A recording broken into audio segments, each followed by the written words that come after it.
Escuchas Brain to Brain, el podcast de psicología y neurociencias para entender la mente y el comportamiento humano. Hoy hablaremos de la tortura psicológica.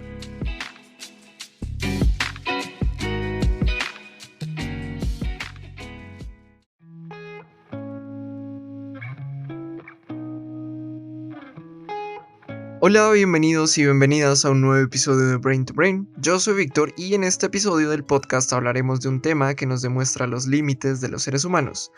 Límites en cuanto a resistencia y también cuando de crueldad se trata. Hoy hablaremos de la tortura psicológica.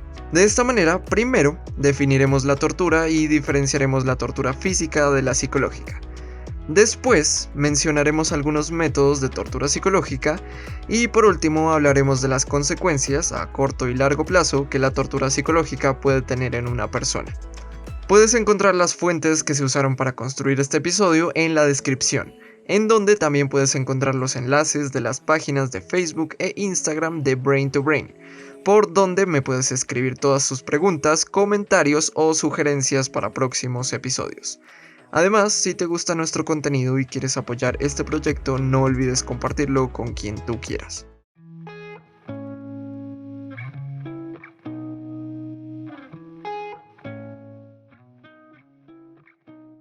Acaban de traerme de la sala de tortura que está en la planta baja, bajando la escalera, doblando a la izquierda. Se oyen los gritos, un torturado, otro y otro y otro, toda la noche. No pienso en nada, o pienso en mi cuerpo. No lo pienso. Siento mi cuerpo. Está sucio, golpeado, cansado, huele mal, tiene sueño, hambre. En este momento en el mundo somos mi cuerpo y yo. No me lo digo así, pero lo sé. No hay nadie más que nosotros dos. Pasarán muchos años, casi 30, antes de que pueda decirme qué es lo que siento. No decirme qué se siente, sino qué sentimos él y yo. Estas son palabras de Carlos Lizcano, un escritor uruguayo que fue detenido y torturado en un centro clandestino en Uruguay durante la dictadura cívico-militar uruguaya. A partir de este fragmento de su testimonio podemos empezar a imaginar la experiencia de alguien al ser torturado, o más bien intentar imaginarla, porque quizás es demasiado complicado recrear en nuestra mente la cantidad de sufrimiento y angustia que se puede sentir al ser torturado. Y es que sí, el término tortura es un concepto muy complejo, pero podríamos definir tortura como cualquier trato que provoca deliberadamente un grave sufrimiento físico o mental con el propósito de reducir las capacidades de una persona, anular la personalidad, obtener información, confesiones, infligir un castigo o con motivos basados en la discriminación. Podemos decir que existen dos tipos de tortura, la puramente física y la psicológica, y también podemos decir que es difícil separar completamente una de la otra. Por un lado, la tortura física es la que mediante golpes, quemaduras, choques eléctricos u otras maneras de lastimar el cuerpo de una persona, se busca conseguir un nivel muy elevado de dolor para imponer la voluntad del perpetrador sobre la voluntad de la víctima. Y por otra parte, la tortura psicológica es el uso de técnicas de manipulación cognitiva, emocional o sensorial para provocar sufrimiento, daño psicológico o el quiebre de la identidad de una persona. En este tipo de tortura existe una combinación de ataques a la dignidad y la identidad y se generan sentimientos de indefensión, angustia, agotamiento e impotencia de la víctima. Hay que aclarar que realmente toda la tortura es física y psicológica simultáneamente, porque la mente es inseparable del cuerpo. Lo que las diferencia es que si hablamos de tortura física nos referimos a los métodos de tortura que se centran en el cuerpo de la víctima, con el objetivo último de producir dolor, mientras que en la tortura psicológica se recurre al cuerpo únicamente para causar un elevado malestar mental y doblegar la voluntad de la víctima.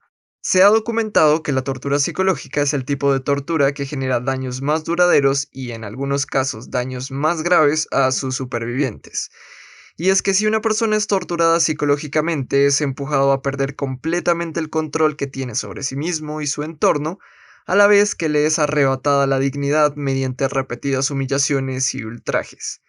Igualmente, algo que resulta especialmente aversivo para una persona es que durante el tiempo de tortura psicológica ocurre dentro de la víctima una serie de dualidades que causan un gran malestar en él o ella. Estas son que el propio cuerpo es a la vez el peor enemigo y el único apoyo. La mente está llena de angustia, rumiación y ansiedad, al mismo tiempo que es el único soporte de la identidad y la voluntad.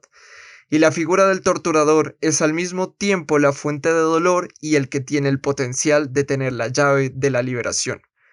Por estas razones, al verse sometido a la tortura psicológica resulta devastador para un ser humano. Puede hacer que su identidad se desmorone, al igual que puede hacer que la percepción que tiene del mundo y de sí mismo se transforme para siempre. Vamos a ver algunos de los métodos que utilizan los perpetradores de tortura psicológica.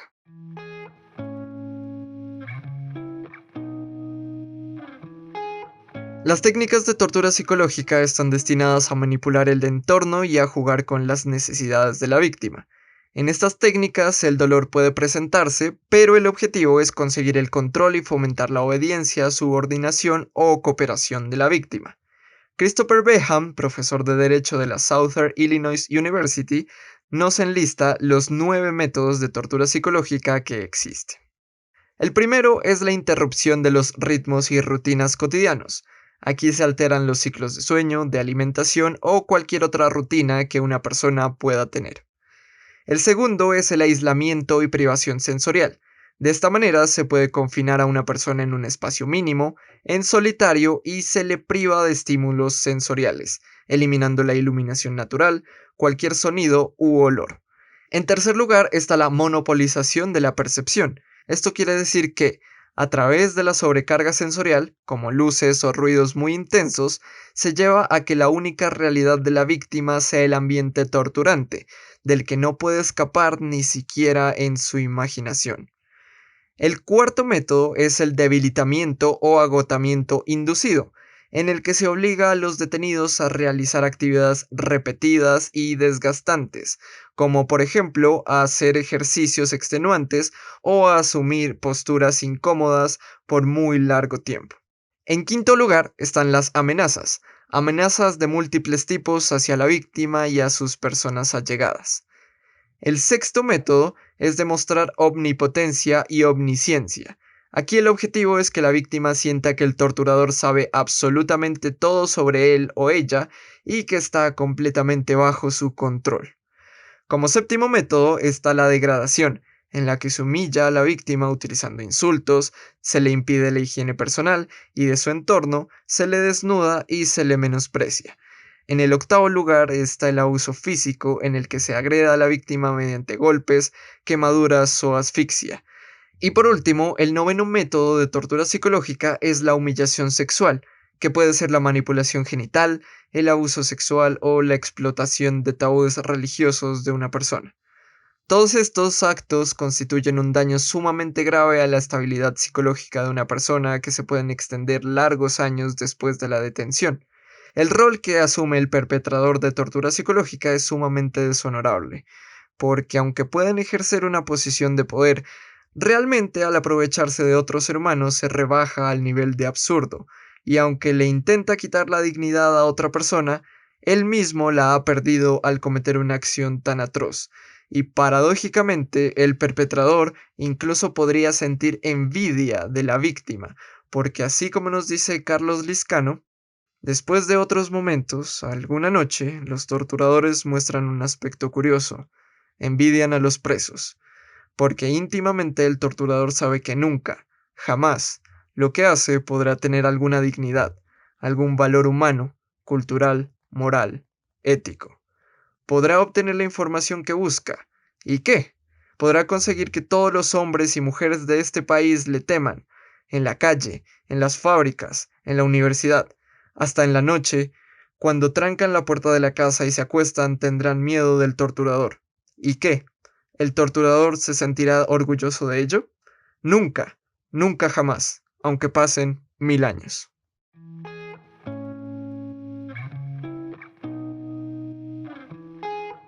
La tortura se experimenta como una batalla física, intelectual y emocional contra uno mismo y contra el torturador. Una batalla que deja marcas indelebles en una persona. Esto lo podemos observar en el discurso de Mario Villani, un físico y activista argentino que fue secuestrado y torturado por la Policía Federal en 1977. Él nos dice: pero más profundos que las huellas físicas son las psicológicas. A 3 décadas y media de mi secuestro todavía tengo sueños relacionados con los campos, y si alguien me despierta, alzo los brazos y me cubro la cara en actitud defensiva. No son exactamente pesadillas, sino sueños sobre situaciones de la vida diaria en los centros clandestinos, momentos normales, no siempre los más horrorosos. La palabra que mejor define mi memoria en los campos es, por ese motivo, la angustia.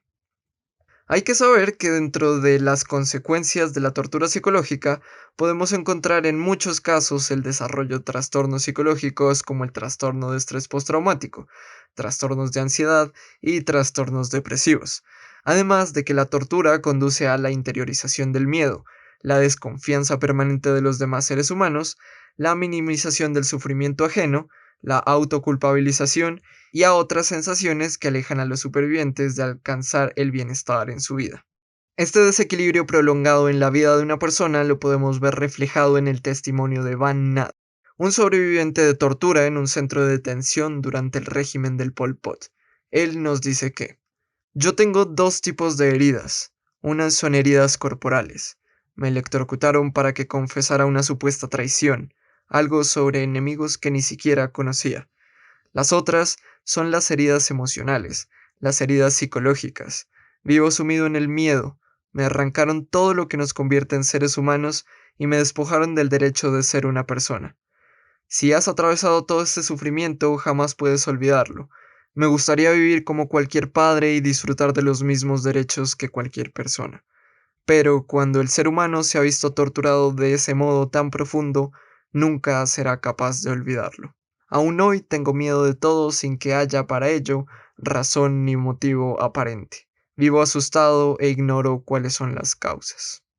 Así, mediante estos testimonios que compartimos a través del sentido común y mediante los estudios realizados alrededor de este tema, podemos darnos cuenta del gran daño que esta práctica tan perversa como es la tortura psicológica ocasiona en los seres humanos.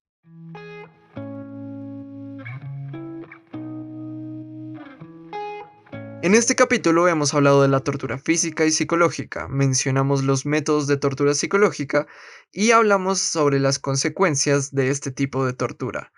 Como lo vimos, la tortura es un tema sumamente complejo y su práctica algo completamente reprochable. A lo largo de la historia se han hecho avances hacia erradicar este tipo de actividades que vulneran los derechos humanos de las personas. Pero aún hay muchas cosas que se pueden hacer para que la tortura desaparezca completamente. Y es el camino que debemos seguir, porque realmente cuando cualquier acto de tortura se lleva a cabo, el perpetrador, la víctima y la sociedad que los acoge pierde gran parte de su humanidad.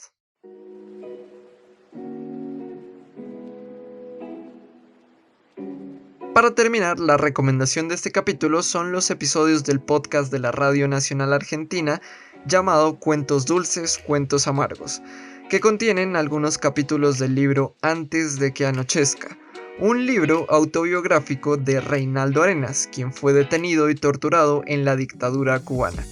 El enlace de este podcast te lo dejo en la descripción del episodio. De verdad, muchas gracias por escuchar hasta este punto. No olvides seguir a Brain to Brain en sus páginas de Facebook e Instagram, por donde subimos mucho más contenido relacionado con la psicología y por donde me encantaría recibir tus preguntas, comentarios o sugerencias. Además, si te gusta nuestro contenido, ayudaría mucho que lo compartieras. Eso es todo por ahora, hasta la próxima.